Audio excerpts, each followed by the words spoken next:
From our studio on scenic The Moon, this is Kyronius TV. I am your host, Kyronius, and with me is Couchman. Howdy. Howdy, that's your catchphrase? That kind of has become my catchphrase, actually. Either that or there's a snake in my boot. You've been watching too many Disney films. Oh boy. This is going to be an emotional podcast today, ladies and gentlemen. So much to talk about with you today. My favorite part of the stream, right there, folks. I'm going to point it out every single time. I just want everyone to know. I guess I could understand that the stream can't truly begin until. You know what? I'm going to go ahead and explain it since you've already pointed it out. Right. We have this thing where we have grown really, really distrustful of our equipment, even when we've tested it out and we're sure we've gotten all the kinks. We still have to sit there and just take a moment and go, okay, is this working right? And the way I do that is I put on my headphones, jack into my phone, and real quick log onto my stream to see how it's doing. And if I hear something that just sounds the slightest bit wrong, I'll look over Couchman, tell him to cut it. So what he's pointing out is that every time I take my headphones off, that means that we're streaming just fine. So streaming loud and proud today, it is Kyronius TV. We've got all kinds of wonderful news and gossip, and of course, everyone's favorite game, Who's the Cringiest OC? Don't think I forgot. Gosh, what do we have? We have a certain trailer that we're looking forward to showcasing. Oh yes, we do. We got the Blackout Club. We got the news about PlayStation. Our review of The Tick. Turok is getting a remaster. Mark Hamill says some things. It's just going to be absolutely fantastic today. It's not a week in the nerd world if Mark Hamill didn't say something. Right. Right.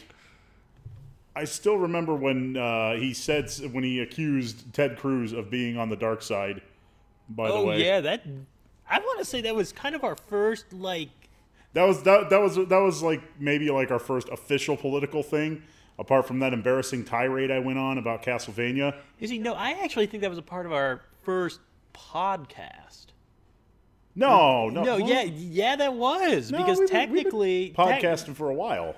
We've been podcasting for a while, but that was like the first thing we talked about on the podcast. Remember when it was such a spur of the moment thing?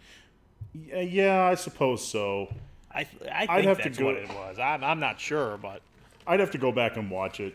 God, do we still have that first one? I'm almost positive that we do. I so far, I don't think I've let a single podcast slip away. Like if it's like really bad, I'll let it die. It's like I'm not gonna have my name on something that's a piece of crap. You know, if I say something stupid, then I don't want that out there. You see, again, then we should stop broadcasting. I know, right? It's like an exercise in futility. Yeah, right. Speaking of futile, it will be absolutely futile for you to resist feeling something when you see this trailer. We're going to let it play. We're going to let it play briefly, briefly, and then that's it, because reasons. Yeah. So, Couchman, let it roll. Yeah, I was going to say, mute your mics. We're going to be quiet. Yeah.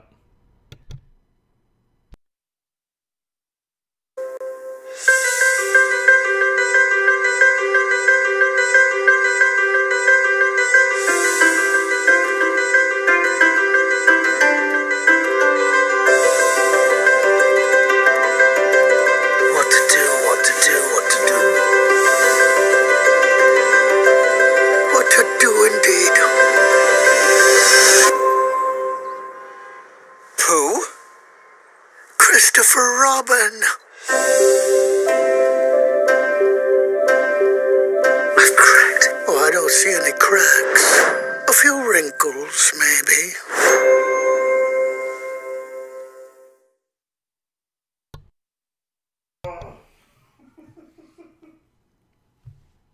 I'm not a crying dude. Your mic is not on. Like, okay, that's fine. I'm not a crying dude either. I think like the closest I've ever come to actually crying is when I watched Schindler's List. That's like the only time that that a movie's ever made me cry. But man, I think if you didn't at least feel something, you probably don't have a soul. Right. No. Oh my Lord. This is the thing. Like, ow, seriously, right in the field. This is it's called Christopher Robin's, right? It's not the it's just straight up Christopher Robin. No frills. I know. It's like, damn it. Ouch. My heart. Right. No, that's not fair. Damn it, Disney. You played dirty. Bastards. Like, what do you get from making me cry? Yeah, it's like, here's the thing. I know that I don't know if I'm actually going to go see it, like, in theaters. I don't even know if I'm actually going to see it. What? I know, that might sound strange, but I just don't see myself actually seeing this.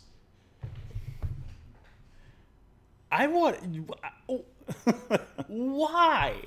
Why on earth? You sit there, you are the biggest flag waver of saying when they do something right, praise them. They are doing something right here. Here's where I will both agree and disagree with you. Where they're doing something right, that trailer really just pulled the feelings out of me right there. Like it hooked into my heart deep. Well, okay. Because hearing that voice, Jim Cummings, that voice is just and seeing the adorable little Pooh stuffed animal, just like absolutely melted my heart like butter. I literally had a tear. All right, so like I don't like, but that's the thing. If your issue, I am gonna sit there and say this. Well, if you're a dude, you need to go watch this movie so you can sit there and say, "Hey, I'm in touch with my feelings." Because if you're just a dude, there's nobody on earth our age, and there's an age gap between us. It's not a huge number, but there is. Yeah. We are the target audience for this. I know, yes, absolutely. And hoping like the rest of the world, like we had kids, and this would be a great thing to like. You gotta let me finish my. I said. Go ahead. You gotta let me finish my point because, like I said, I do agree with you that absolutely you should give credit where credit is due, and. Bravo, Disney! You succeeded at doing what you're best at, and that is grabbing people by the heartstrings and giving them a hard yank. Right. Absolutely, you caught me off guard with that one. I was just mindlessly browsing my Twitter feed when I saw that trailer pop up, and literally, this was maybe 10 minutes to showtime. Maybe a little bit earlier. That, and I will say this. I know you just shot me a little look there. I understand I'm interrupting you. I will say this. This is definitely one reason we are late. Yes. And during this whole schlemiel, hello, DJ. During this whole thing, we were just completely going nuts. Mm-hmm. Our initial reaction, I kind of wish we had it recorded because we were going nuts. Because yes, very very emotional trailer, especially when he says, "Oh, I don't see any cracks, a few wrinkles maybe." You know, it's like, oh my god. Oh, dude. And this is the other thing. It's Obi-Wan Kenobi.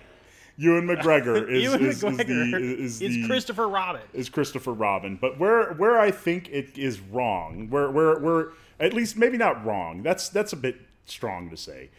The reason that I'm not going to see it is because I'm just immediately aware of the fact that I'm being targeted. As you yourself pointed out, Couchman. Yes.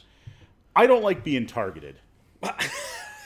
I don't call me paranoid, but I don't like it when a movie is deliberately set out to specifically target not so much me as in my preferences, but me as what category I fall into. Like, this is the 30-somethings people movie. This is the children's movie. This is the such. It's whatever demographic you choose. I don't much care for that. I feel as though that just cheapens it a little, and it kind of prevents me from wanting to go see it.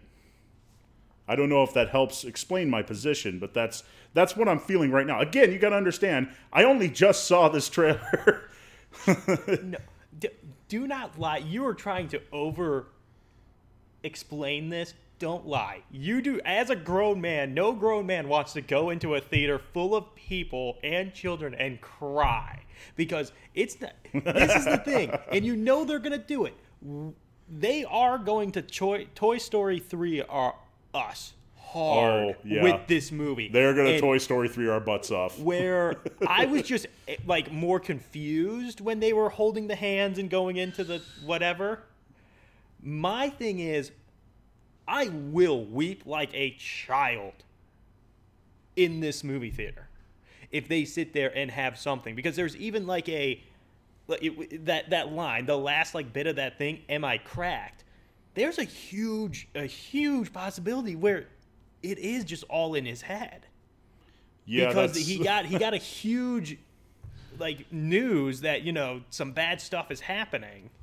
Knowing Disney magic, I don't believe for 1 second that they're going to clear cut say it's all in his head. I think more than likely what's going to happen is that they're all the toys are going to be there as if they had moved to that spot. It's going to be left to audience interpretation. Is what I'm driving at. This is kind of like the ending of Pan's Labyrinth. This is my other issue with this, and I know it was a different company, but do you remember when they made the Smurf movie?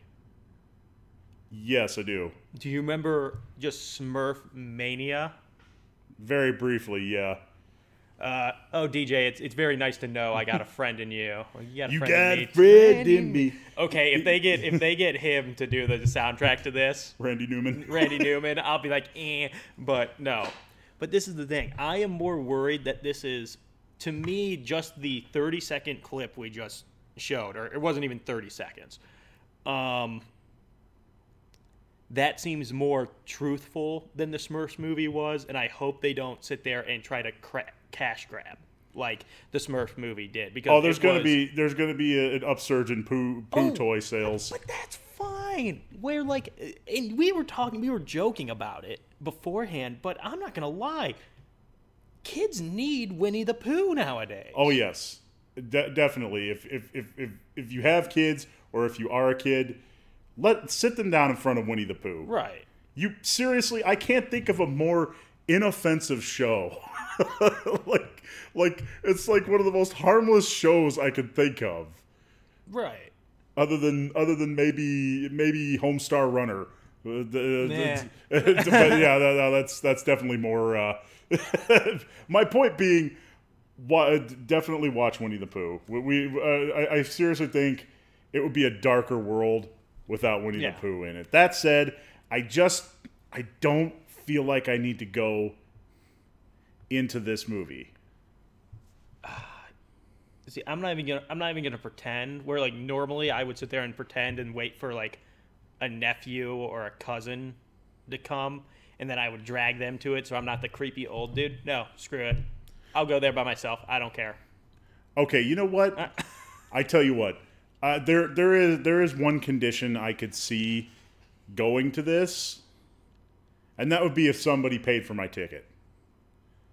Then I would probably do it. So wait, if this was a free movie ticket, you would go? Yeah. Because like I said, I feel like Disney is just like, give me your money because you're 30, because you fall into our 18 to 30 something demographic. But go see this movie. Right. And it's like, no, I'm sorry, I don't work that way. I want to see a movie because a movie is good, not because it's nostalgia bait. Like I said, I don't want to go see this for the same reason I wouldn't want to go see Ready Player One. Oh, you gotta read the book. That's what people keep telling me. Yeah, that's what people keep telling me. But honestly, the minute I saw Iron Giant walk onto the screen, I was like, okay, you're just trying to cash in on the fact that I'm old enough to remember that movie. See okay, that's a whole different thing, and I guarantee we'll get into that one of these podcasts. Sure. But wow, the vigor in your voice on that one. But no, I mean, this is the other thing. I think it's gonna hit at least two of those things that you just talked about. And let me just ask you this: if it hits all three of those, like, you just want it to be a good movie. If it's a good movie, are you gonna go see it? Well, I'm not going to know it's a good movie if I don't see it. Well, what if okay, I'm going to go see it. What if I came and was like, look, this is a really good movie. Yes, is it a nostalgia kick? Abso-freaking-lutely it is. And it has all the feels in it. But it's a good movie. Yeah, I tell you what. No, DJ. I'm not saying the movie's bad. I'm saying that I don't want to go see it purely on the grounds that I don't feel as though it's incentivizing me the right way. I feel like it's just like a really cheap attempt to cash in on the fact that I'm old enough to remember Winnie the Pooh. It might be a very good movie. I'm completely allowing for that possibility. But here's the thing. A trailer is meant to get you into the theater. Ooh. And unfortunately, as much as the trailer was an excellent sell, I'm a little too bitter and jaded to not just immediately go. So what I'm basically saying is it's all on me at this point. Yeah, he's being difficult. That's what he's saying. I am being difficult. I am being the fussy, uncooperative child. Yeah. Winnie the Pooh is the best. I will agree with you. Like I said, such a harmless, fun, cute, adorable, harmless show. I know I said harmless twice, but I can't emphasize enough that you cannot go wrong. Winnie the Pooh appeals to anybody from any group of people from any age group. Except you. No, that's quite the opposite. It's the movie. Then go see this movie. No, like I said, I love how it's not even out yet, and I'm like going to force you to stand in line to this movie. Like I said, I might be able to be talked into it, but as it stands right this very moment, which is because, as I said, I only just saw this trailer, I'm not incentivized. Maybe I'll see more trailers that offer something a bit more incentivizing. Right. Who knows? But as it stands right now, I'm thinking, eh. Okay, could you put a number? Like, if it's 100% you're going. Like, right now, I'm at 100. Where are you on the scale?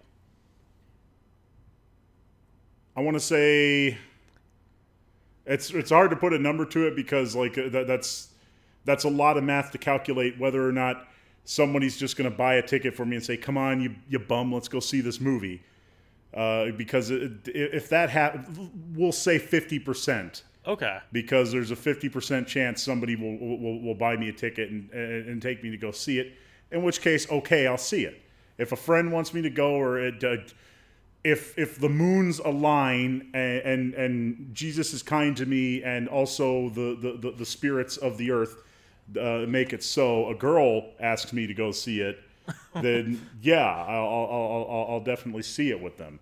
But personally, on my own, as a grown man, from what I'm seeing just right now, nah. Okay. Not gonna go see it. It's just gonna hide. Just gonna shelve it for now. We talk on all sorts of subjects, DJ. As a matter of fact, we're going to go right from this lighthearted and fun subject to something just perhaps the tiniest bit darker.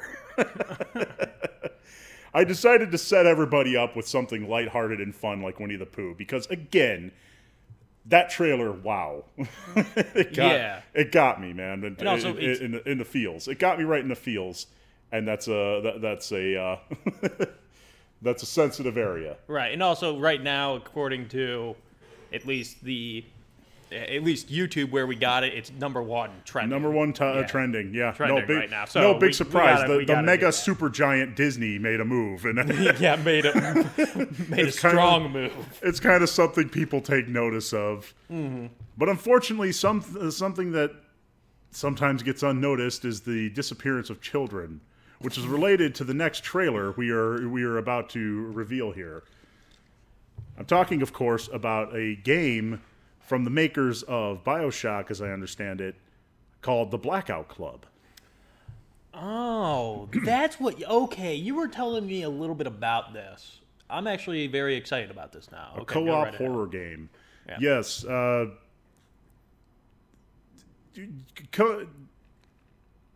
There's such a lack of this these days, at least for someone like me. But every now and then there is a game trailer that commits the heinous sin of getting my hopes up.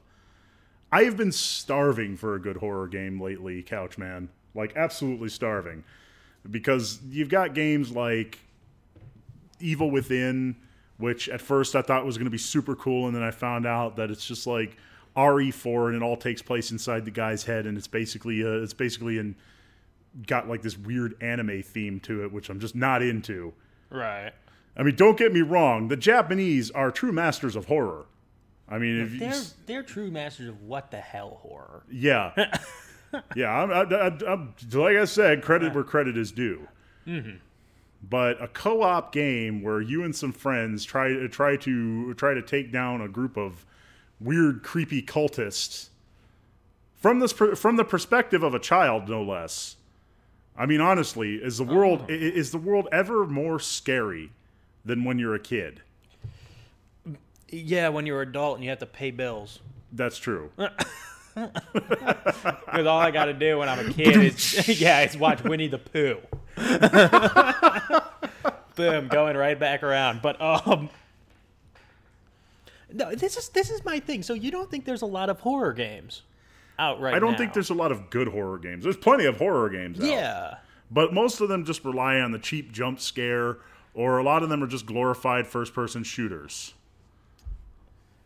You know, it's kind of hard for me to find something I like in such an enormous pile of games that are. And this is me being picky again.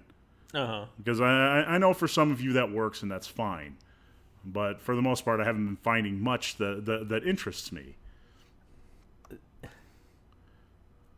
Why are you not electric skateboard? Why are you not typing? No, but this is right now we have the like what I'm gonna guess is the box art for this game, right? This is gonna be my little test here. What do you see when you look at this? I know exactly what you're thinking, Couchman. And if you want to talk about nostalgia kicks, okay, it's still out and running, but this seems like a huge nostalgia kick. It's definitely no secret to anybody that it very closely resembles the cover for Stranger Things. Right. Honestly, if you squint your eyes, you almost just see Stranger Things. Yeah, right just where they typed out the Blackout Club. It's on top of that. But it is kind of a cheap gimmick, which doesn't really bode well, in my opinion. However, I am still willing to give it a chance simply because I'm so desperate for a horror game. A good horror game. And don't even mention Outlast, okay? I didn't like Outlast. Ooh, oh, okay. I did like... Okay, let me walk that back some. You didn't like Outlast? It's not that it's a bad game. It's not that it's even a bad horror game. But I hated the ending. The ending just left me feeling so hollow and disappointed. Well, isn't that the... Well, isn't that the point of a horror game? No, a horror game is supposed to make you feel scared. And DJ, absolutely not. No one messes with my couches. Couchman, villainy, prepare to take a seat. At least that would have been his catchphrase if he were actually superhero. No, but he's going full heel. Yeah. This does interest me, and the reason it interests me, it has a good team behind it. If it's from the people that made BioShock, I'm going to trust it. I really am. My question to you is, and you brought up, any horror game seems to just be a glorified first-person shooter, being that it is... it is first person. It is first person, but person. My bad. And it is BioShock. I guess because they're kids. I mean, I don't think you're giving kids guns in this game. But are you worried that this is just going to turn into some sort of first person shooter? No, I do not. I don't think you're going to be. I don't think you're going to be wielding a gun. For one thing, kids can't handle. Have you ever fired a gun, Couchman? Yes, when I was quite intoxicated. I mean, didn't need that last part, but yeah, so have I. So you know as well as I do that it's got a surprising kick to it that definitely a kid would not be able to handle. Well, yeah. I remember my uncle took me to my uncle who's a cop took me to the shooting range and let me fire, what was it, a Beretta? I'm not really sure. Was it his? I'm not Mr. Gun, by the way. Right. Neither am I, but it probably was a Beretta if it was his gun he uses as a cop. It probably was, yeah. And it was I suck at shooting. I didn't even. I definitely hit the wall. Did not hit the target. Right. So long story short is I really doubt that the kids are going to actually hold a gun at any point. But it does look like you're going to be attacking the enemy. Oh, that's cool. Because like if you watch the trailer, you can see one of the kids makes a jump at one of the cultists. That's cool. Go ahead and pull it up. Yeah, I did. Like I said, this is going to be a little slow on yours, but this is okay. You brought up like what makes a bad game. Let's say yes, this is a straight for Chironius game. What does this need to do to be considered a really good horror game for? Excellent question. For one thing, I don't want to get in terms of gameplay. I'll need a moment to think about this. In terms of gameplay, I want to see definitely like you're just constantly in a state of almost like Friday the 13th. Except, that game, I hate that game. But one thing that it did succeed in doing is at all times I was absolutely tense and terrified and constantly thinking, oh, God, he's going to get me, he's going to get me. And that's definitely what this game should have. Mm-hmm. 4-player co-op. I know that this is an old dinosaur notion, but split screen. I want there to be split screen co-op. You want to be able to sit down and play with somebody. Yeah. I don't mean to interrupt you, but I do it all the time.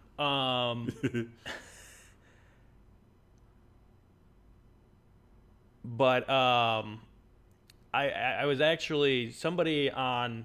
A friend on Facebook sat there and had his kid playing with his friend, and one was downstairs and the other one was upstairs. And he's like, apparently they don't make split screen games anymore. Yeah, I know. It's like I said, it's outdated. But if they don't, that won't be such a big loss. Goodbye, DJ. It won't be the biggest loss. However, I would like to be able to play by myself if I wanted. Like, include bots is what I'm getting at. Okay. This is like a lost art form of having in multiplayer games at least, because there are going to be times when I just want to get like some practice runs in. I don't feel like connecting to the internet and getting on with my buddies. I just want to like. Or I've taken my system to a place that doesn't have internet, where I just want to actually play the game, but not necessarily have to play with other people. It happens, guys. So it would be really nice if bots were included as a feature. Offline single player. Mm-hmm. You could even have a single player campaign. I don't know if this is going to have a campaign to it. Honestly, I don't think it needs to, but if it did, that'd be pretty sweet. I think this is where I'm going to differ from you. I think it's going to be very heavy on a campaign because it's just because BioShock. That's the only thing I'm going to pull from, really. You're fanboy for the BioShock brand? BioShock. This is the funny thing. I've only played BioShock 1. I want to play 2. Infinite looked interesting, but like BioShock 1 was one of the scariest games I've ever played. It was a pretty unsettling game. I remember watching my sister play it, and she got to that point where you were walking through like waist deep water, and you see the silhouette of like this doctor in a morgue. Yeah. And then suddenly the lights flick off. She screamed so loud I had to clamp my hands over my ears. It was right. It was one of the funniest things ever. So this is the thing. I actually think they're gonna make a pretty scary game. Is it gonna be a good game? I don't know. I just don't know. I want it to be good, and I pray that it is, and I hope that they don't have to lean too heavily on this Stranger Things crutch that they've decided to take here. I mean, really, guys. Now it is coming to the PlayStation, which brings me to my next topic, which I only bring up simply because I myself have one. Here's the thing about this show. We're news commentary. We're not the news. So I'm not going to pick a topic that isn't interesting to me in some way. Right. But I do know that they've recently announced that they're going to be releasing both Bloodborne and Ratchet and Clank for PS Plus members, which is pretty awesome, except for the fact that, damn it, I already bought Bloodborne. Oh, Bloodborne! That's from. That's basically Dark Souls. Oh, sweet! I have something to download. Yeah, it's the same game company. Oh, God, I can't play it to save my life. I'm trying so hard. I actually, it's one of those games where I just at some point I walk away from it for a very long time. And then come back a long time later, like, well, I better start up a whole new game. Right. Right. No, I tried. I tried playing Dark Souls. Horrible at the game. So Bloodborne. I guarantee I'm going to get 5 minutes in and be like, "This is too hard, you guys. Stupid. This game's stupid. This game sucks. It cheats, right. And it does cheat." And it does cheat. It's a cheating SOB. But along with that, they will no longer offer free PS3 and PS Vita games after February 2019, according to, I believe it's Game Rant. Sorry, I had the source and then I lost it. Okay. Let me ask you this: why do you think they're going to stop doing the PS Vita games? Because I have a theory. I really think it just comes down to nobody's really buying them. Yeah. That would be my theory. Actually, I hadn't thought to look into that. It's actually a very good question. Right. If anybody out there has an answer for it, please feel free to let me know. That's an interesting question, Couchman. Right. That would just be my guess. As like they're not selling that well, so why bother even bother going through the effort of uploading them and all that? No, I hear you. Here's my theory. I think they're going to relaunch the Vita because of the success of the Switch. I think because of how successful the Switch is and is still doing, I think it's putting a lot of other companies on notice saying, hey, this is the new thing. The new thing of being a portable system and a, home docking system. That's the way of the future. This is something we can combat and everything else. So yeah. I truly think you're Vita, right. Yeah, the Vita will be back. It might not be called the Vita, But it'll be a Sony handheld. Yeah, it'll be a Sony handheld that promises you the graphical abilities of the PS3, and I think it's going to sit there and be the attempt of killing the Switch. Switch killer. Yeah, the Switch If killer. history's, I'm not going to say, yeah, that's going to happen, but if history's been any indication, the trend is follow whatever Nintendo does. That's what gave us those god awful motion controls for the Xbox and for the PlayStation. Right. It's not hard to figure, honestly. And Nintendo crushed the competition. They also crushed them in the handheld competition. Mm-hmm. So but I think you're probably right. They might be attempting to bring it back. It'll be interesting to see. Right. I tell you, I was there. I remember waiting in my car, and I'm not proud of this, by the way. You should never do this, but people do it, and it's stupid. I was waiting for the store to open so that I could buy my launch day Nintendo 3DS. Oh, I thought you were going to say the Vita. No, hell no. I wasn't even remotely interested in that thing. Really? See, back then, what it came down to was what my friends were playing. And one of my friends, there's always like that one friend who has it. He had the PS. Was it the PS Vita back then, or no, the PSP? He had the PSP, and it looked pretty cool and high tech and everything. But the only games he had were a bunch of anime games. I'm like, right. So it's not the best barometer for whether or not you should buy something, but it did affect me. So perhaps marketers take note. Right. No, I mean, I had a PS Vita, but like handhelds were not it just seemed like an older.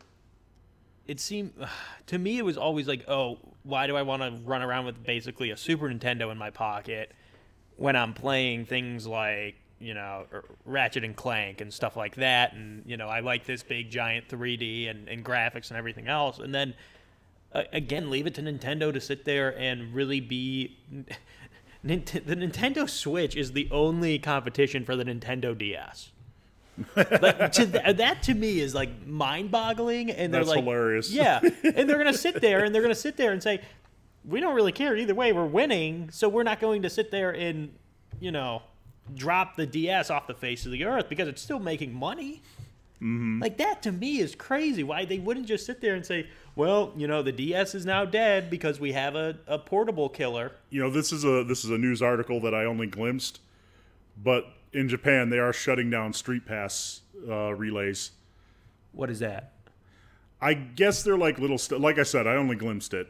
They're little. They're just like little terminals that are like sort of like Wi-Fi hotspots, but in this case, it's for like Nintendo for the Street Passes.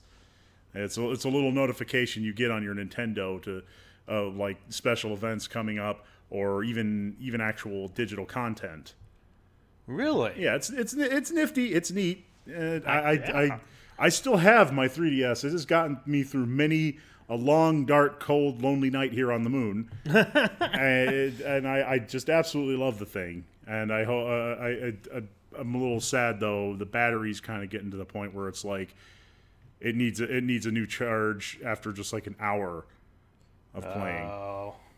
But it's served me well. Right. And honestly, I probably would still have the first one I bought had I not just decided to upgrade to a bigger one because it's got I'm a big guy. I was going to say because of your freaking meat hooks you have as hands. Exactly. Thank you for calling attention to my insecurities, Couchman. No problem, man. That's what friends are for. Yeah, right? You got a stupid face and you smell like poo all the time.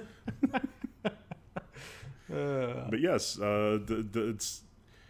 it's something. It's interesting food for thought. So, February 2019. Anybody out there who's a PS3 and PS Vita enthusiast, get ready to have your hopes dashed. Yeah, all 5 of you. Speaking of hopes, I didn't have any hopes at first. I was honestly of the mind that I was going to hate and despise. Okay, I know where we're going. something that I received word of a while back, and that is The Tick. Now, those of you who have listened to the show before might know that I had a thing for The Tick back when it was Patrick Warburton playing the titular hero.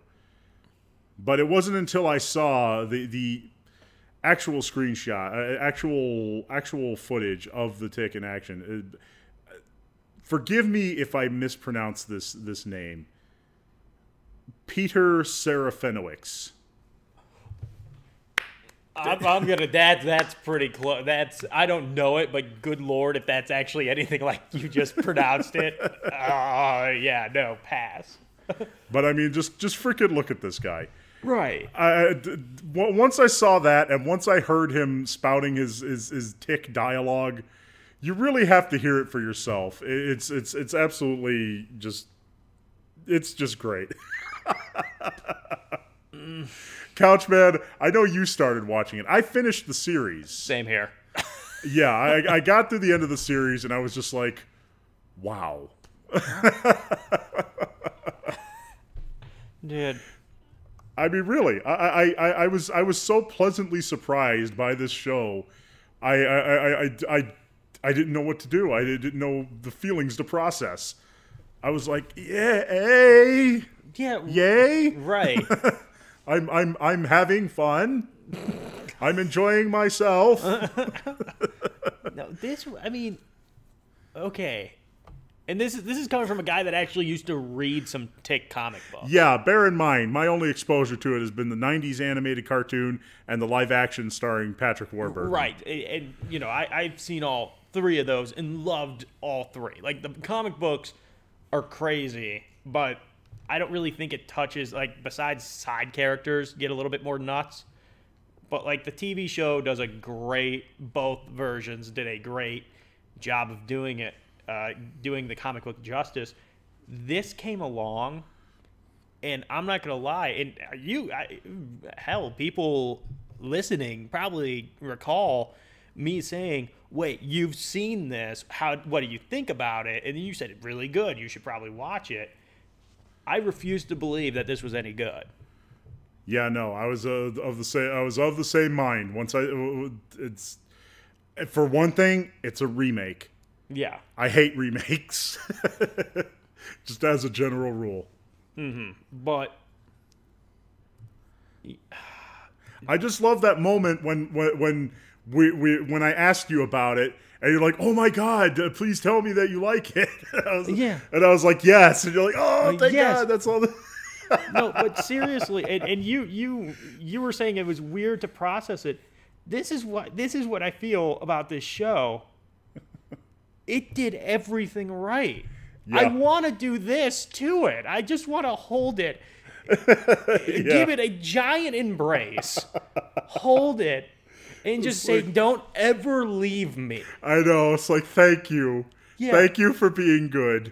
Seriously. And this is one of those things, like, this is a very easy show to screw up. Off-the-wall concept as The Tick and the Tick universe, super easy to F up. It's in the vein of Freakazoid, Animaniacs, and, a few other concepts in there. This is funny because, oh my lord, it's funny. And comedy is hard to do. Comedy is hard. As a wise man once said, dying is easy, comedy is hard. I have one issue with this show, and that is I love every single character. I kid you not. Like, I remember you came over Friday, and, like, there's a character named Ramsey. I'm not going to spoil anything else. And I'm just sitting there and saying, don't tell me X happens to Ramsey. Oh, I don't really care, but, like, he's really funny. I'm just going to go ahead and give spoiler warning. If you have, here's the, let me, first I'm going to sum up my thoughts on it in the most general way. possible without spoiling anything, and then we're going to go into spoilers, and we're actually just going to freaking full-on fanboy this thing. I'm already at fanboy. I'm getting there. I'm building up to full fanboy status for a minute here. Ugh. My thoughts of it, my thoughts on it are real simple. I was worried I wouldn't like it for several reasons, but I did. I'm a picky viewer. That's just a fact, and it managed to break down that wall. I didn't know if I was gonna like the characters whom I didn't recognize. That got blown away. Like, I didn't know who the hell Lint was, the Terror, or Vigilante. I didn't know who any of those characters were, and I ended up loving them. And then, of course, there was Arthur. I was like, Arthur is an important. You got to get Arthur right, because he's more or less the linchpin for the whole story, and they did that as well. So if that doesn't convince you to go watch this, which you absolutely should, you totally should. Once you get through the first season of it, you'll just walk away feeling good, which is exactly how I felt. So please, if you haven't already, go ahead and watch this show. It's on Amazon. It's free with Amazon Prime. Check it out. Amazon, congratulations, you big palookas. You got a free endorsement out of the mayor of Loserville here. Right. A glowing endorsement, I might add. Right. Now, full fanboy. I loved every single character, too. I loved every single character. You know how rare that is to happen? That never happens. I've never sat there and said I love every single character. Like, even something we were just going crazy over, Winnie the Pooh, I was always like, F Eeyore. He's too damn moody for me. Yeah. Like, no, every freaking character. Going down to the people that are just henchmen. Yeah. I love them. Yeah. Every single one of them. Everybody was great. Everybody was funny and charming and played their part well. Your favorite character?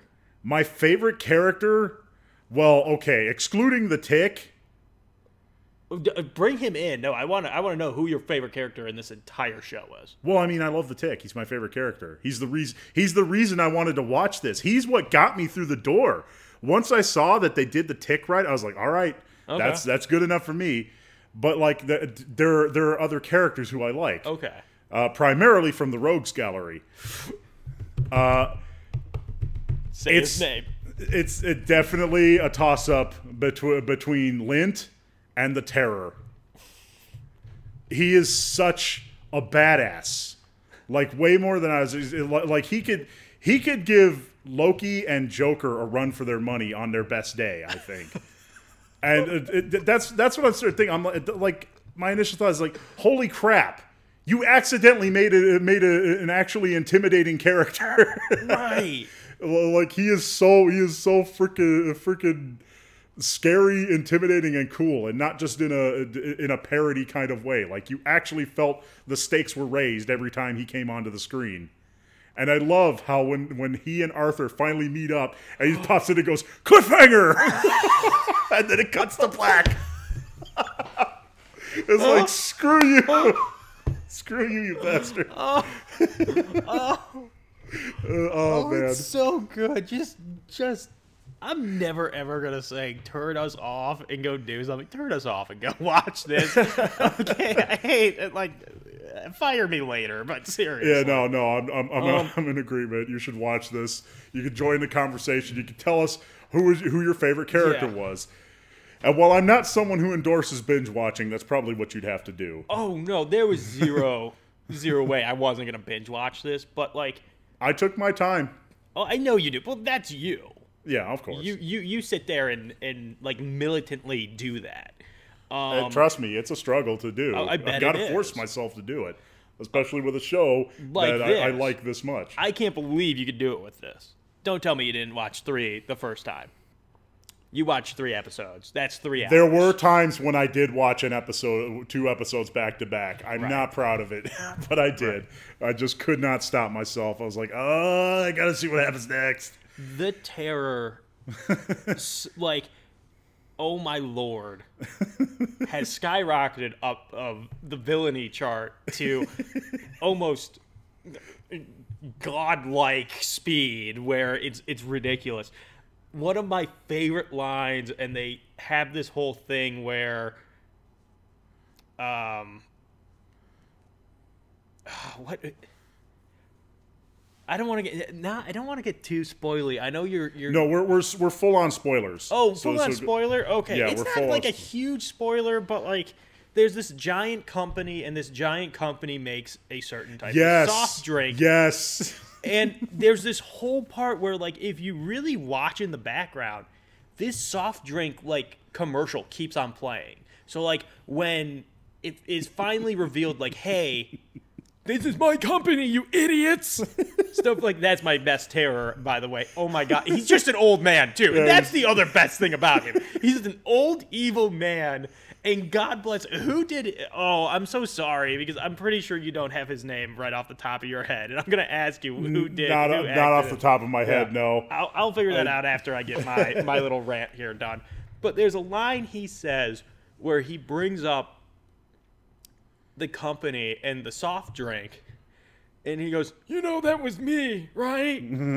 I've been making that. I've been putting a little something secret in there, too. And you think it's going to be like the next season's giant, like, plot point. Like, oh, what has he been doing to this? She's like, you poisoned it. You poisoned it. And he just looks at it. No, I've been peeing in them.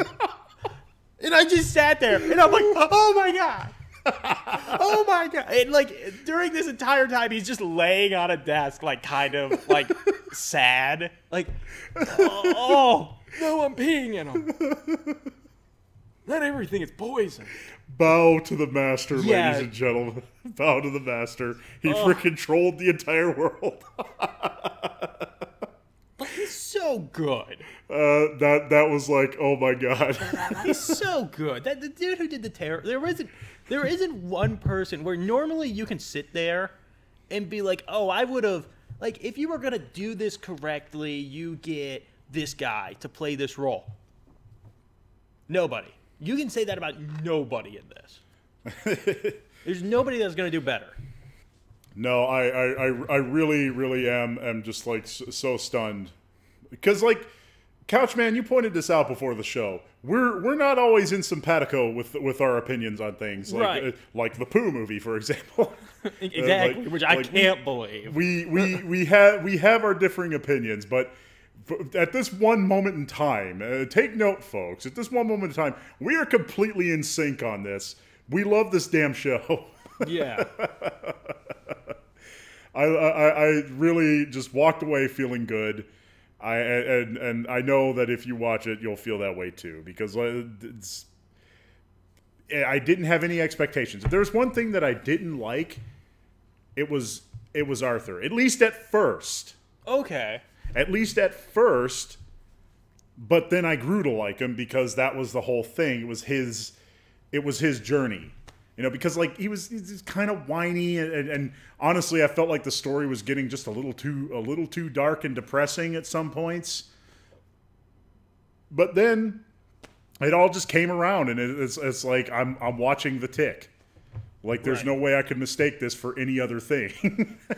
Let me ask you this: we are gushing over this. Yeah, Rotten Tomato percentage. What do you think Rotten Tomato gave it? I don't know. They've definitely got a Marvel bias, and I know it's all just it's a superhero movie that isn't Marvel. I mean, it's a superhero show that isn't Marvel. Superhero movie that isn't Marvel, so I'm going to knock 10% off that. Ooh, okay. 76%. 89%. Ooh. 89% on Rotten Tomato. IMDb gave it 7.4 out of 10. TV.com 8.7. That's encouraging. Right. It's and I mean, I love that scene when he gets out of the bus and he hands that little baby carriage to the woman. She's like, my baby, and then the text is, my baby.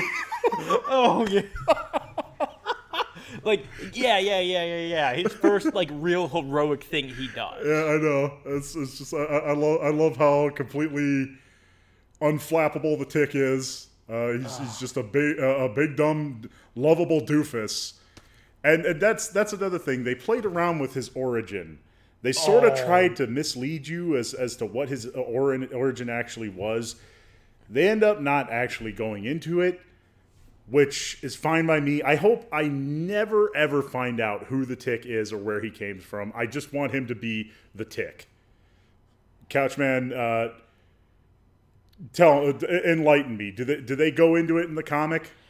They have, like, really the way they do it in the comic is a lot how they did it in the show. It might be a thing for, like, 3 books. And then it'll just be like, nah, I don't care, I'm the Tick. Basically. like it's always something like that. We never like, his origin, there's only a few beings that are like this. And really only one other one pops in my head, and that's the Joker. We don't know who the hell the Joker really is. Right. We don't know who the hell the Tick is. That's exactly how I want it to be, too. Exactly. Just I don't need an explanation. He's the Tick. Right. I mean, even when they were those like antenna. Yeah. Even when they were like teasing what he was, the whole like, oh, I think I'm a robot thing. Like, they did that so perfectly. They did that for like 2 episodes, and then like he finally is hit with his own like, oh, I'm not this. Right. Like, oh, it's so good. It's so good. There's nothing else. I mean, I don't know what else they could have done at this point. That's another thing. The antenna. That was an important thing, because that was something I loved so much about the Patrick Warburton one. Was how the antenna were every bit as much a part of his acting as who he, like it would always just move, like if he was surprised or something, they would wiggle. They would wiggle furiously. It's like that's such a big part of who he is, and I'm glad they made sure to keep that detail. I didn't doubt that they would probably use it. Right. But they definitely, it definitely would have taken a lot of points off if they didn't have that. I do think. Oh yeah, gay boat. Oh, I forgot about boat. Danger boat. Danger boat. Oh no! What was his code name? Was it like Steven or something? What was his code name? I don't know. Oh, his code name was like Dave or Dan or something? It was Dave or Dan. It was just a random, like, name. Oh, God. Danger Boat was great. I love when he's having the coming out, like, super deep conversation with the Tick. That's the best thing. Like, the Tick is the perfect guy to have a super deep conversation with, because he's just going to listen to you. I completely forgot another character whom we briefly saw while we were talking about the gay boat, which is just absolutely hilarious to me. But also Lint, I love her. I love a good female villain. I'm just like that. I'm attracted to bad girls, and Lint fits the profile perfectly. You know, she's bad, but in such a way like Catwoman. She goes good for a little bit, and then she's back to being bad. Right. You know, it's like she can't make up her mind, but it's like that's what I love about her. And here's the thing, I was so utterly convinced that they were going to take and have her bump off the Terror. But they didn't. Right. Which I'm glad. I was fully willing to accept that she was going to kill him and become the new main villain. But it's like by then it was like, but I really like the Terror, though. Oh yeah. They actually succeeded in which the Star Wars movies failed. I didn't care. I didn't give 2 licks about Snoke. Who was coming off as the main villain, and when they bumped him off, I was like, yeah, sure, whatever. But here with the Terror, I would have felt a loss there, because he was just too bombastic and awesome for me to want him to go so quickly. Speaking of go so quickly, Couchman, can we do a break? Can I ask you one question before break, and you can decide if you want to answer it now or... Absolutely, go ahead. Okay. My only question for this is, we loved Season 1 so much. where do you go for season 2? That is an excellent question, which I will answer when we return from the break. Stay tuned, folks. We still got lots to come. We will be back after this break.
You want it, you got it. It's Kyronius TV. It is I, your host, Kyronius, and with me is Couchman. Evil Lynn. Well, that's clearly a two-seater. Nope, she got me good. Oh, just again, this is all I want to do to this show. Let's just keep talking about how much we love the Tick. Yeah, no, we are going to talk a little bit more about it because Couchman asked me a question. Yes. Where do we go now? Where do we go? Right. Where do we go now? Where do we go? With season 2 of the Tick, what I'm envisioning, most likely it's going to have a lot to do with Lint. She's going to be she's obviously going to be the main villain at this point because the Terror has been taken out of commission. Right. Or he might even pull a gotcha kind of situation where he just like has guards under his employ and he breaks out of jail immediately. But really, I think what's going to happen for the first couple of episodes at least, Arthur and the Tick are going to be taking some time to get used to one another now that they've taken care of like the main menace. Mm-hmm. It's going to be a lot like how the Patrick Warburton show was, as a matter of fact. I'm inclined to believe.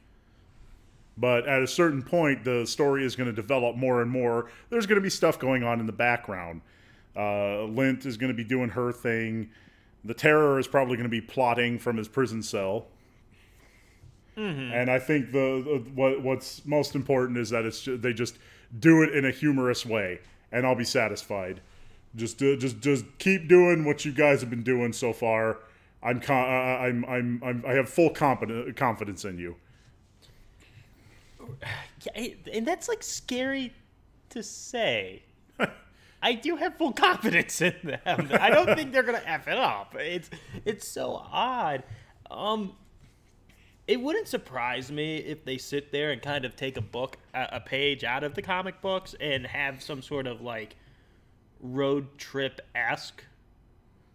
Ooh, that'd be like nice. First 3 episodes, because I can see the Tick almost becoming tiresome of like, oh yeah, they're still criminals and everything else, but because they took down the Terror, they're it's almost too easy. Like he's showing, like the Tick is showing up, and the bad guys are just giving up. They're like, "Oh crap, it's the Tick. We're good."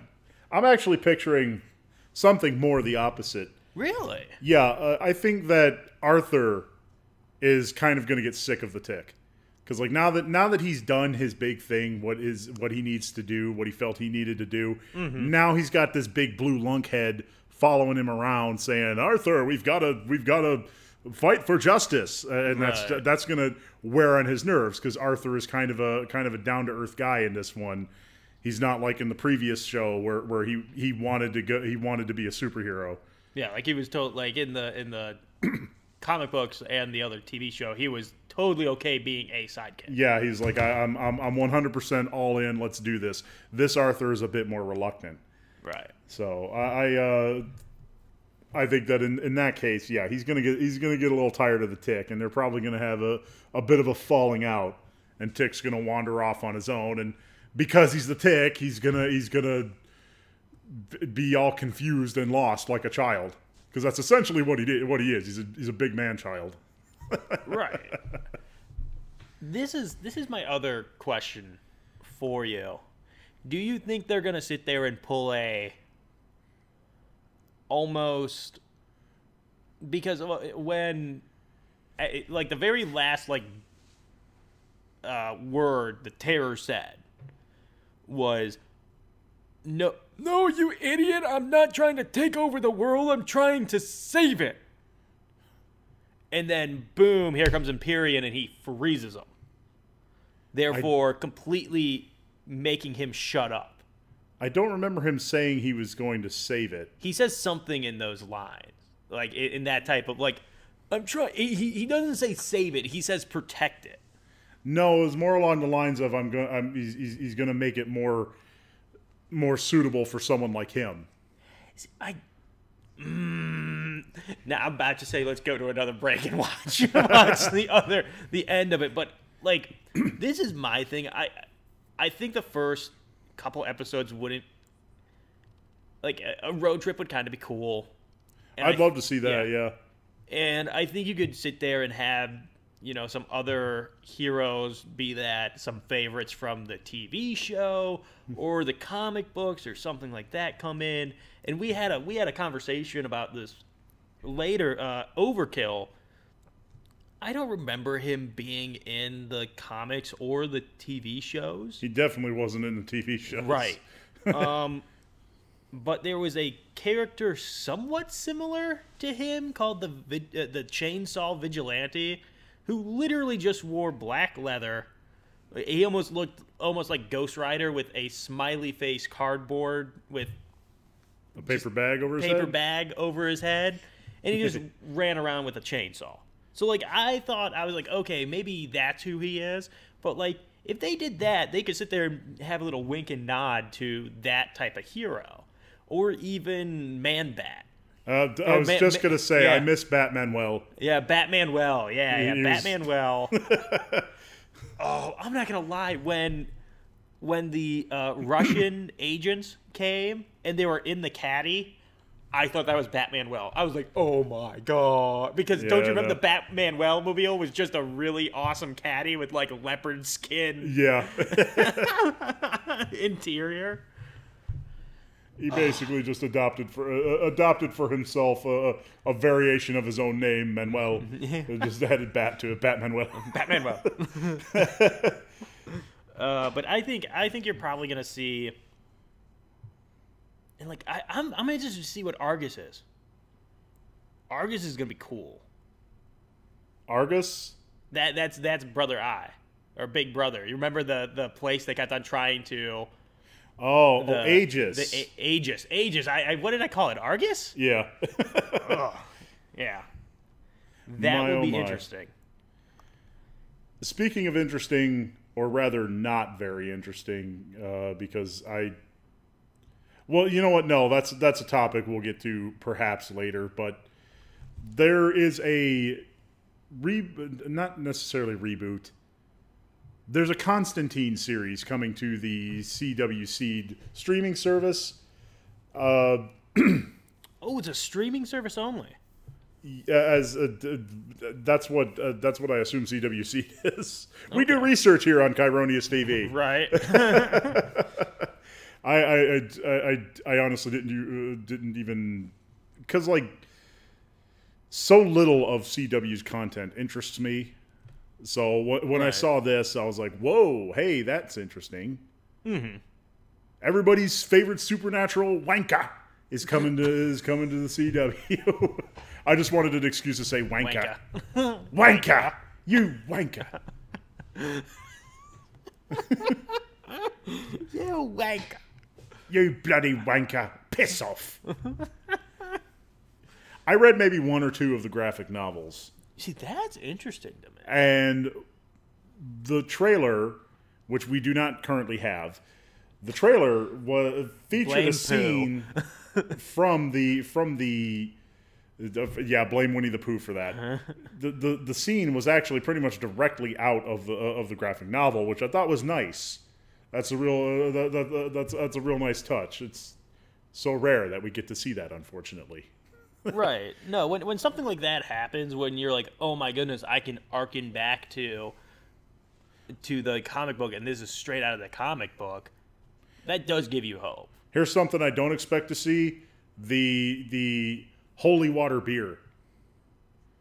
Like he knows this Irish guy who has a brewery, and he uses like this pool of sacred holy water for brewing his beer. That would be amazing. I can almost guarantee that's not going to be in it. But I could be wrong. Who knows? No. I like being wrong, especially when I'm being negative. Especially when I'm being an Eeyore. Okay, screw that. Let's shut down KTV. Let's go make some home craft beer and get a priest to consecrate the beer. The water. That'd be great. I think that's a brilliant idea. I can't believe that it isn't a thing already.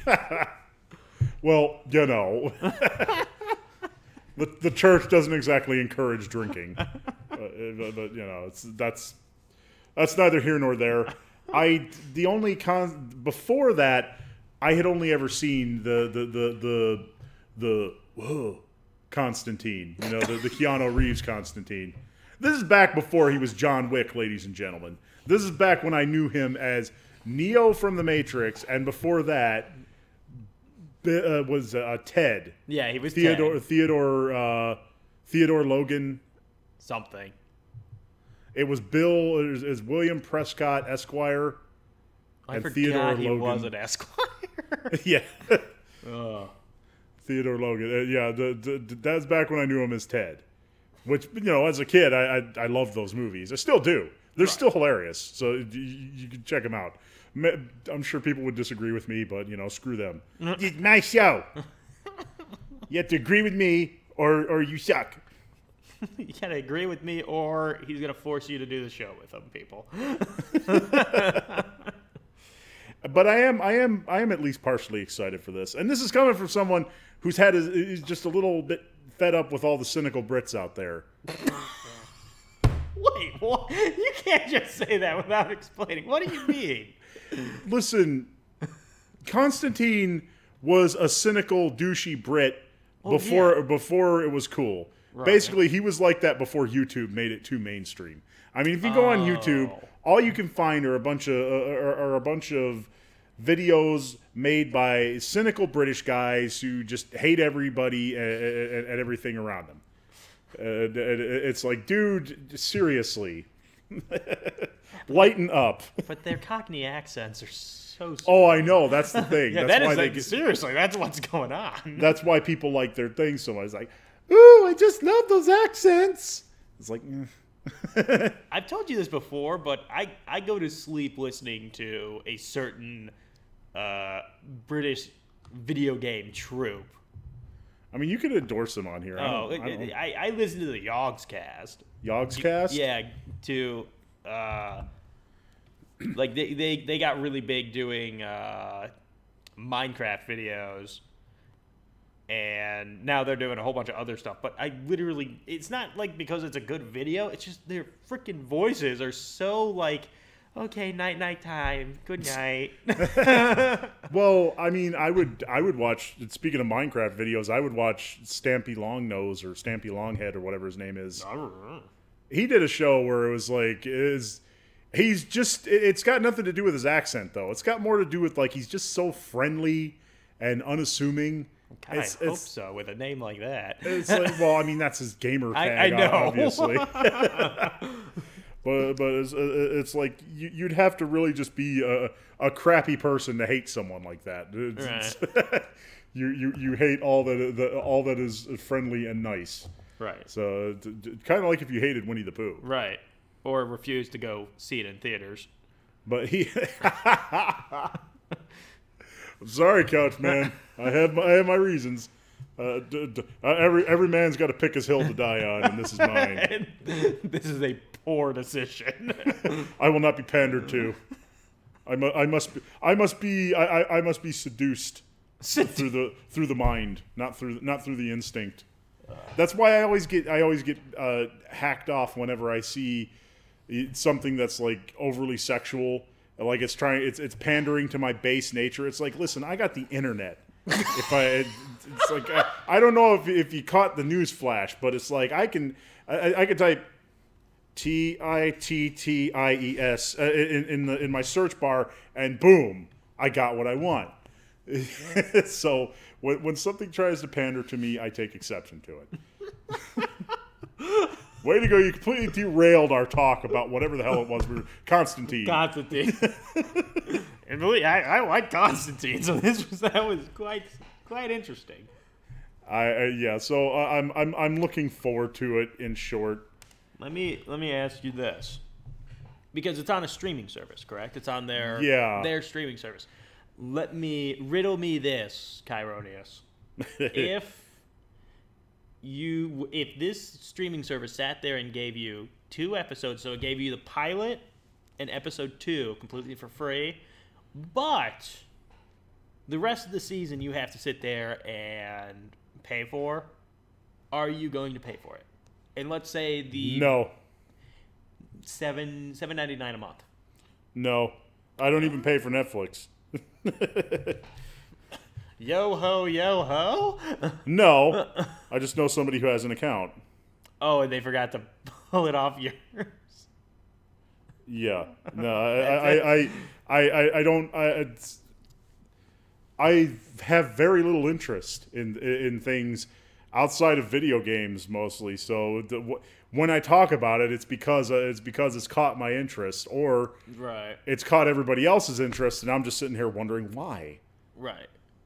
No, I was just wondering if this would get you to pay for a service. So this Constantine's not going to get you to pay. No, it'll get me. It'll get me to the front door. It'll get me to to the quick lecture than the free 3-night stay at the condo. The what is it? The timeshare. The timeshare pitch. Right. You just gotta listen to this free 30-minute lecture, and then you can spend the night at our timeshare. That's pretty much what it's gonna. South Park episode, by the way. Yes, the Aspen one. That is a fantastic excellent South Park episode. Isn't it funny how often we bring that show up? They've done everything. It was the same. It was the same instance with like Ash versus Evil Dead.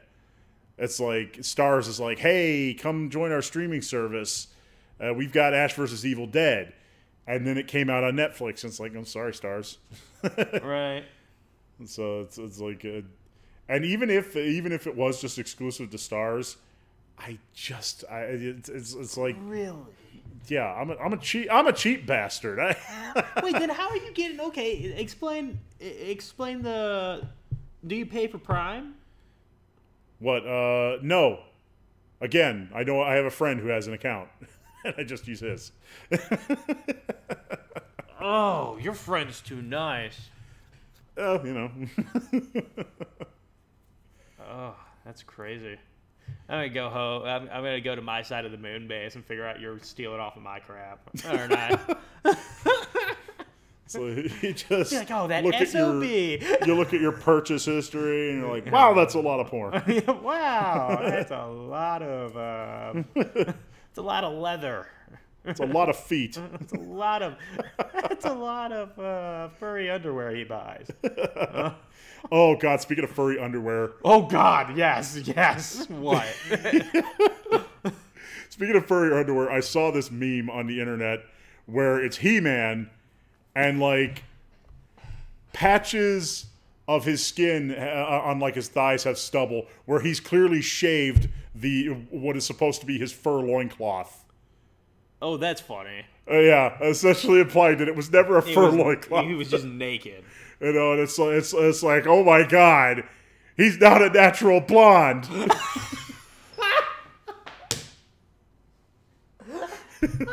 Thank you, ladies and gentlemen. I'll be here all night. He's not a natural blonde. Oh, you bastard! You got me there. Got me there. But like that was really gross and disconcerting, and screw you, internet, for making that and scarring me mentally. In fur loincloth related news, everyone's favorite Dinosaur Hunter is getting a remaster. Unfortunately, it's only coming out for Xbox One. I'm talking, of course, of I am Turok, the voice that blew out your eardrums when you were a kid. Playing on maybe the PC or sometimes the 64. I know that there were. Nintendo I know 64. that there were. Yep. I know that there were Turok games for the Nintendo 64. I played them. They have not aged well. Like either graphically or gameplay wise, they have not aged well. So really, and this doesn't even really look like a remaster to me. It just looks like a port. Right. Like the graphics still look low quality N64. Not really. I mean, I would maybe consider it. Thankfully, I don't got to worry about it. It's only for the Xbox One. Right. But we might see one we might see it for the PlayStation. Who knows? Okay, let me ask you this. Like, you played this. Are you, like, physically, besides being only for Xbox, would you be excited for this if it was coming for PS4? A little bit, because, like, it's one of those things. Why? It's one of those games that's just, like, it's not super popular. Right. It wasn't like it was more of a I hesitate to say cult thing. See, I feel like it was a cult hit because like it was nowhere near up there with like the likes of Doom or any of the other, or GoldenEye. It was just sort of like in that strange in between zone. Right. A lot like Time Splitters, for example. I miss Time Splitters.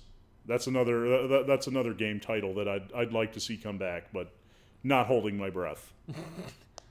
That Time Splitters, I have no idea. But this, I mean, my buddy who had the 64, we'd play this for 5 minutes, and I'd be like, this game sucks, chucking GoldenEye. Like, to me, I had such a negative reaction to this, where I'm like, I don't understand why this is getting a remastered. This is physically the remastered trailer. It looks horrible. It does not look great. Like, I mean, no, I'll be fair. It looks kind of fun. I mean, they're showing a lot of action-packed sequences, and that's good. You definitely want a lot of that in a game like this, right?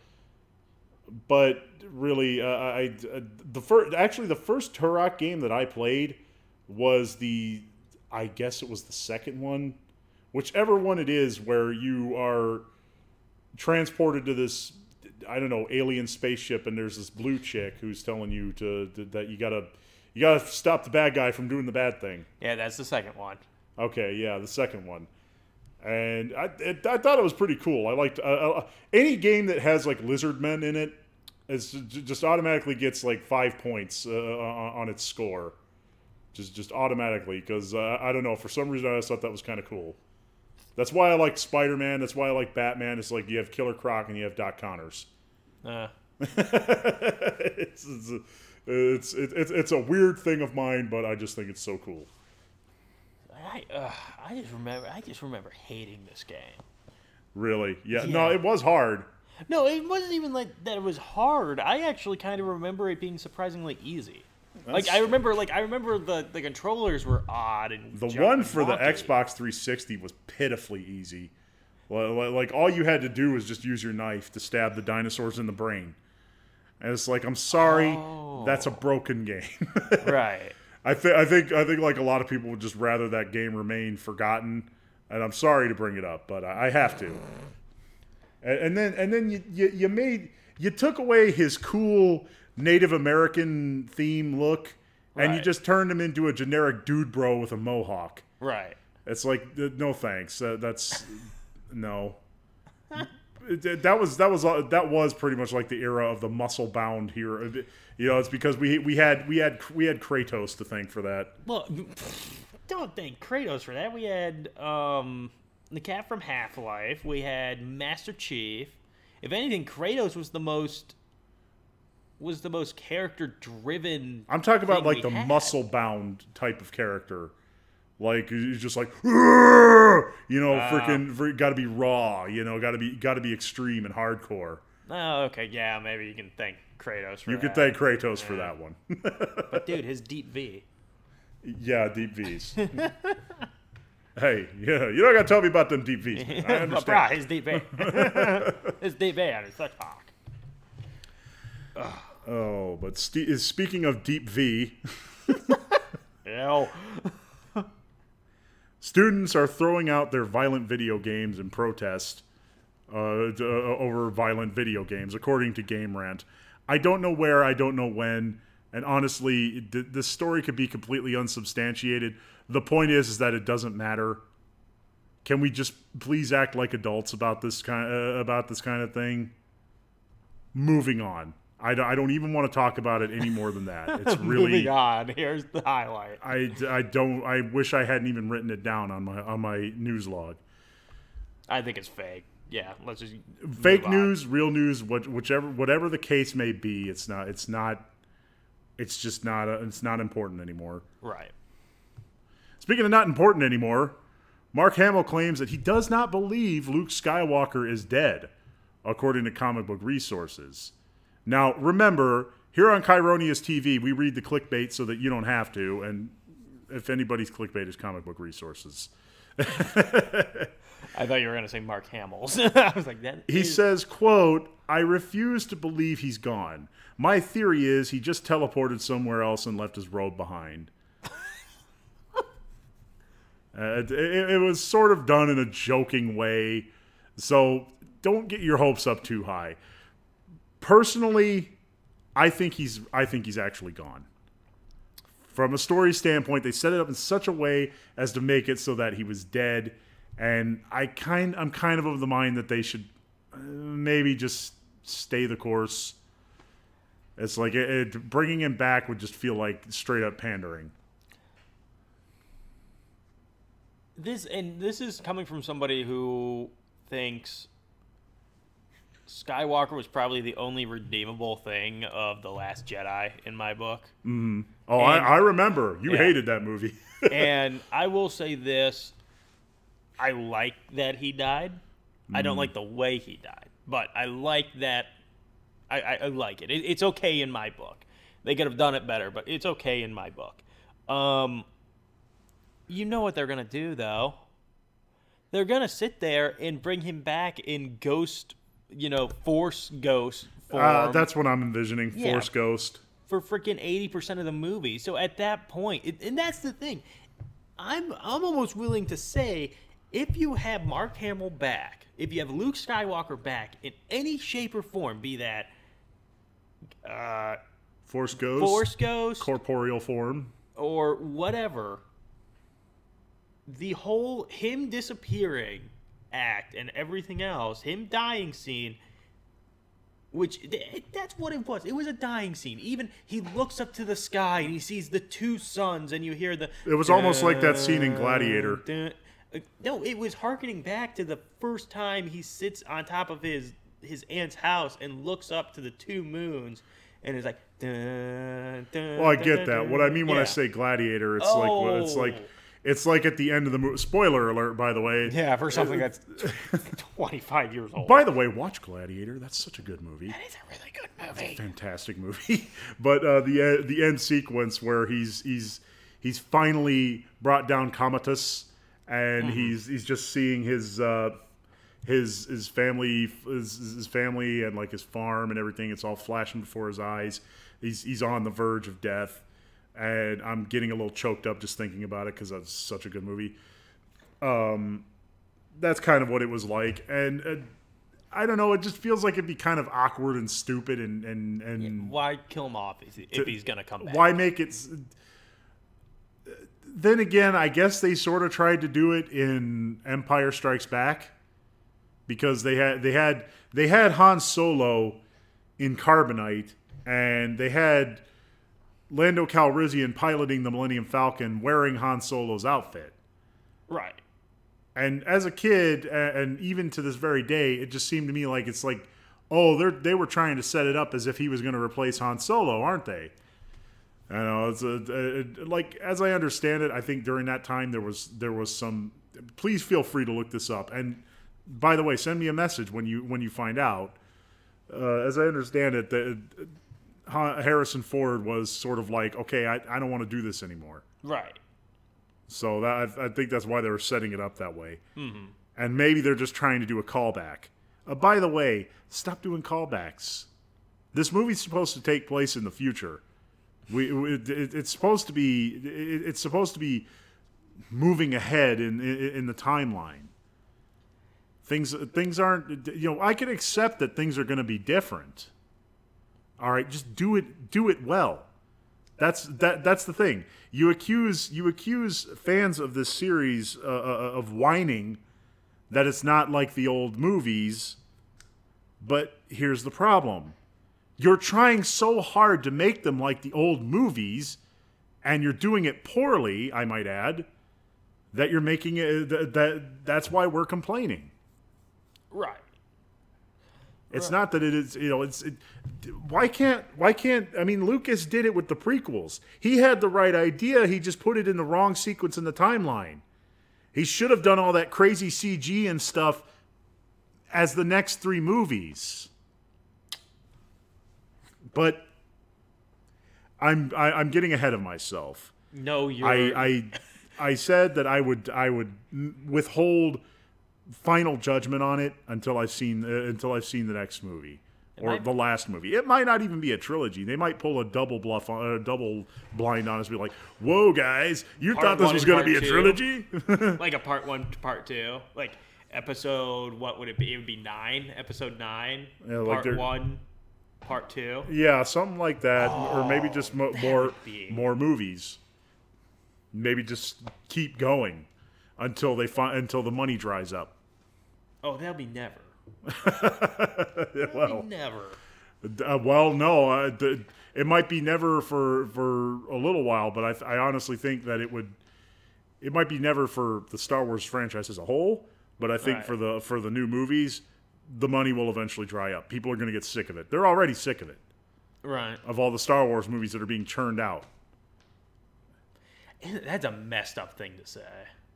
I know, it sucks because, like, Star Wars fans, this should be like their moment of joy. Right. And here's the thing I've noticed. It's like, you can't tell us that you're trying to make this for the fans, and then when the fans aren't happy, you accuse them of being big whiny babies.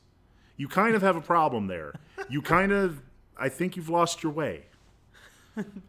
But this is coming from someone who's trying his damnedest to be fair and withhold final judgment on the thing. I want to view it as a whole. I see you cracking. What's that? I see you cracking over there. I might be cracking a little bit, but come to the dark side. It might just be bash on these movies. They're horrible. It might just be because I'm seeing all this back and forth bickering on the internet, and I'm getting fed up with that. Mm-hmm. So, like I said, just gonna try to maintain neutrality as much as I can.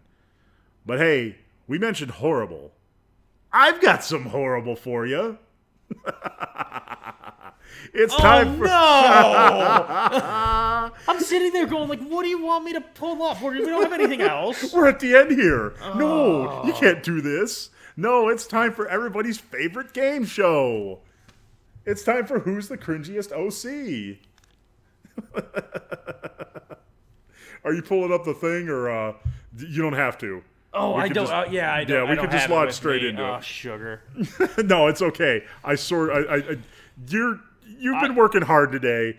I'm gonna give you a break on this. I really thought we nixed it. I'm like looking at the time. I'm like, yeah, we're almost at the end here. So I want to end with a bang. And what better way than characters that make you want to go bang to your forehead when you hear them. Now, for those of you playing at home, here are the rules. I trot out 2 awful, vomit-inducing characters from the bowels of my polluted imagination. I break each of these characters down into 3 categories: their backstory, their special abilities, who they're shipped with. At that point, it's up to my co-host, and you, if you want, to decide which one is the most dreadful. Please note, because I've been asked before, OC means original character. These are protagonists that you would not ordinarily see in your typical mainstream media, and usually there's a good reason for that. Also note that ship is a word used to identify a romantic interest. Usually, no romantic chemistry is required beyond, oh, they happen to be in the same room together. People who write OC sometimes don't understand how real human relationships work. To that end, I present to you the cringy OCs. And now, contestant number 1. Couchman, this is a callback. And remember our bitter argument over who was the cringiest OC last time? Yes, I remember. They had their own villains. Oh, or at least one of them did. I've been waiting for freaking a villain. Okay, let's hear this out. So here we have our first supervillain, the Detangler. Here's a backstory. At an early age, Dean Tanglebaum had a knack for untangling any strand, be it a clump of AV cables or a bundle of Christmas tree lights. I see you over there. After the mob caught wind of his talents, they attempted to use him to prevent their spaghetti noodles from getting too clumpy. It was then that Dean quickly developed a taste for crime. His special abilities: he can break through any security system, provided it's comprised of loose strands that get easily tangled. The ship? He secretly yearns to settle down and start a life with Twist Tie Girl, but another mistress holds the key to his heart: the life of crime. Couchman, I offer that to you. Make your judgments after I present to you contestant number 2, Malodorous Man. What the hell? Malodorous Man. So I gotta pronounce it the right way. What's that stench? No one knows. There's only one word people have for it: evil. Malodorous Man was a sanitation worker, but that isn't how he got his fetid aroma. In order to resurrect his deceased wife, Brad Snellman accepted the unholy gift of the stink demon.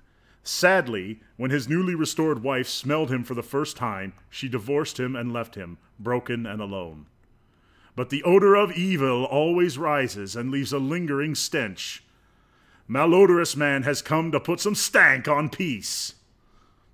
His special abilities: he can summon a cloud of stink so noxious, so foul, it will literally kill. Many of his victims are found laying in a pool of their own vomit. The ship? No one. His is a lonely and tragic journey. Couchman, I submit these two offerings to you. Render your judgment. Which is the most cringy? My judgment is that you have a bias towards this Twist Tie Girl universe that is freaking outstanding, okay? I like Twist Tie Girl, I will say this. Congratulations, you made somebody in that universe interesting, and that's the Detangler. Like, that's kind of a cool... You gave a lot of thought in that one, and then you were like, well, who am I going to put him up against? Somebody that stinks, and you know, this is why he stinks. This OC stinks. Yeah, right. I